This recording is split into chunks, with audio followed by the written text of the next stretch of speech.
Hello, everybody. This is Health for Wealth. I'm Patria Leone, the CEO and founder and health strategist for Health for Wealth, CEO and founder and creator of H4W supplements and protein powders. We are here with some amazing special people in the observance of breast cancer awareness for the entire month of October. We are speaking with some survivors where they are going to share their very intimate, private moments of their situation in dealing with having breast cancer and prevailing and surviving. We have Janine Smith, Pam Stokes, and Pam Cayley with us. I wanted to ask you first, and this goes to all of you, what was your initial, your immediate thought or reaction when you were told the news of when you were diagnosed, and at what point in time were you diagnosed? Janine, I'll start with you. Okay.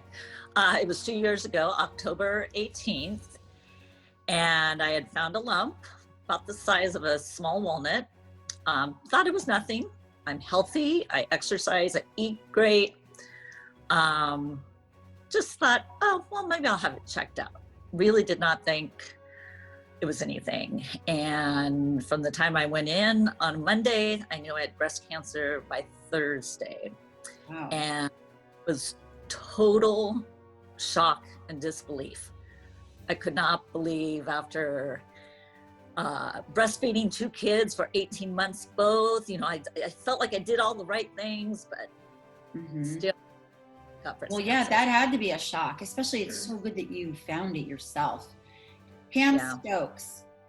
Cancer came out of her mouth. I just completely lost it, and I couldn't even hear her, what she was saying. I just kept saying, get my husband, because I wasn't sure in the frame of mind to listen to anything, So they called in Bill, and of course, as always, he's just calm. Okay, what do we do next and everything? So, but yeah, it was pretty scary. They didn't call you? No, I got a letter in the mail. And so I went in, and I had my husband come in with me because I didn't want to be there alone, because 8 years ago, they found what they said were precancerous cells. And they said they're probably benign, we can remove them. So they just removed them, and I didn't think anything of it. So, but yeah, they found, my husband was there, and he wasn't allowed in the room while they were doing the imaging. And I knew they were taking so long imaging my right breast, and I knew something was wrong. And the minute cancer came out of her mouth, I just completely lost it, and I couldn't even hear her, what she was saying. I just kept saying, get my husband, get my husband. They found what they said were precancerous cells. And they said they're probably benign, we can remove them. So they just removed them, and I didn't think anything of it. So, but yeah, they found, my husband was there, and he wasn't allowed in the room while they were doing the imaging. And I knew they were taking so long imaging my right breast, and I knew something was wrong. And the minute cancer came out of her mouth, I just completely lost it, and I couldn't even hear her, what she was saying. I just kept saying, get my husband, because I wasn't in the frame of mind to listen to anything, So they called in Bill, and of course, as always, he's just calm. Okay, what do we do next and everything? So, but yeah, it was pretty. Pam Cayley, why don't you share your situation and what your reaction was and your immediate thoughts where you were and how you ended up finding out? Mine was about 17 years ago, in my early 40s. And I'd gone in just for a routine mammogram. And the doctor called me back in for some more pictures, just like you said. And he was a runner. I just finished running a marathon like the week before, so I was healthy. And said to me, we found some things in both sides, and I think you need to see a breast surgeon ASAP. So I thought he was kidding. I really thought it was a mistake. Just like both of you, I thought that it was the wrong person. I thought this could not be true. And over the next 2 weeks, went to 3 different surgeons, 3 different doctors, thinking that they definitely had the wrong person. How can you just run a marathon and be sick? And fortunately it was true. So just total shock. And then also that I have 2 little boys I have to raise. I was a single mom. So my focus then changed. What was it that you did to prepare yourself to move forward, to tackle this? I think the fact of A, you're always told to get more than one opinion. That's number one. B, I had a really good support system in the sense of, close friends, girlfriends that went with me to the doctors to take note, because when I look back at the notes, even as recently as 5 years ago, I couldn't believe that that's what the doctors said, because I didn't hear any of it. Just like you said, you can't hear things. So having that good support system and having them be with you, that was really, really important to me. Whether it's family, friends, that you have that, and the fact that you focused on wanting to get better, I wanted to see my kids graduate high school. Those were all priorities, and that's what I kept in the front of my mind. Basically kept it to where you were thinking about those things, and that was going to keep you moving forward. Yeah. I didn't think that I had cancer. Just okay, I gotta take care of this problem. I didn't think of it as cancer. I thought, okay, if there's a problem, there's an issue. I'm always pretty straightforward. Let's deal with it, get it out of the way, and keep going. And at that point, that was just, I had to think like that in order to get through everything. I think I probably didn't think about it until 6 months later, after that I had cancer. I had cancer. That it's hard to think like that, I think, when it happens. Well, it's actually good that you had those things that were positive that actually helped you move forward. What about you, Janine? I know that you have 2 kids you're 2 kids in your 20s. Yes. Where were you, at what point did you do to prepare yourself? Because I know having a support system for all of you is such a, and for anybody, having a support system is so important, but what did you think about, what did you do to prepare and move forward with this? Well, first I started meditating.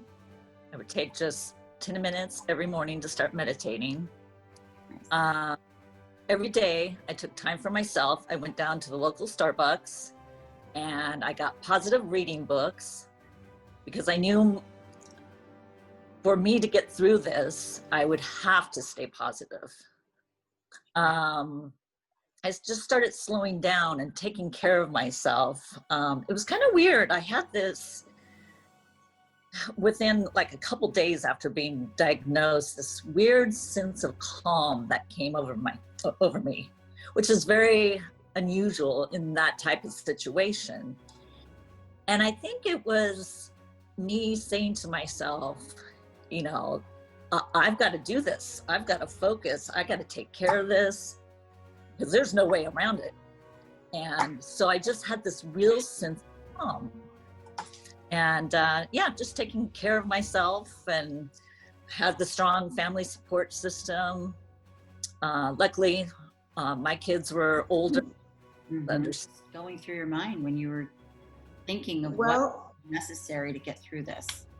The only calming voices that I could hear and listen to were my husband and my sister, which I was on the phone with all the time.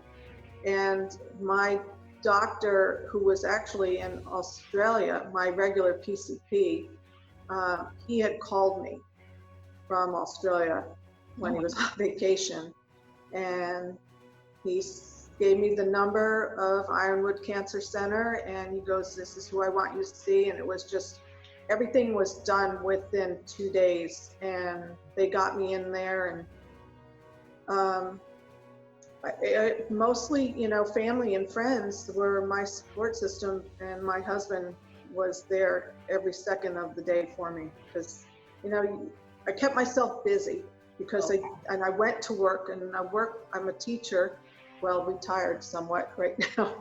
And those kids kept my mind off of what I was going through, which made my days a lot better. Point, did you feel that, say, your husbands or your kids or the people that were really there for you, were they feeling as though they were letting that wall down, where they were being strong for you? Did you see any point that they started to show a little bit of fear or vulnerability with you in regards to this? Because seeing somebody go through this that you're so close with, it's scary. And it obviously had to be very, very scary. Janine, just like for your kids, they're adults, but it's still it's still a situation where they have to be thinking, wow, what's going to happen? You know, that unknown of what's Right. when you're first diagnosed. Did you see that fear at all? Did they ever let you see that? Because I know your husband was so strong, and so he made everything so fun. Yeah, you know, never did anyone ever let down. And I do think also part of that is I was staying so strong. And so I think all of us having the strength together really helped. And we just never let down. And I know that there were several people that checked in with my husband to say, how are you doing as a husband? Because he was going through just as much as I was. But he had a lot of people checking on him as well. Oh, that's nice. That's good. Yeah, I mean, if you think about it, it is. And how did your kids deal with it? They did a lot of talking with friends. Yeah, a lot with friends. That's good. Yeah. Yeah. Pam Stokes, how did Bill, your husband Bill, was there any point in time where he felt a little bit nervous and showed any type of fear in regards to this, or he stood strong for you? No, Bill doesn't show fear. It's just. I didn't think so. No, not one bit. He's, you know, he'll stay strong for me and for himself, his family, friends, and if he's starting to get himself, you know, I don't know, he'll probably crack a joke just to, you know, he cracks jokes all the time. So it makes me laugh, you know, it takes the edge off. So I think that might be his way of, you know, letting his wall down a little bit when he starts laughing, and then it's back up when he's making other people laugh.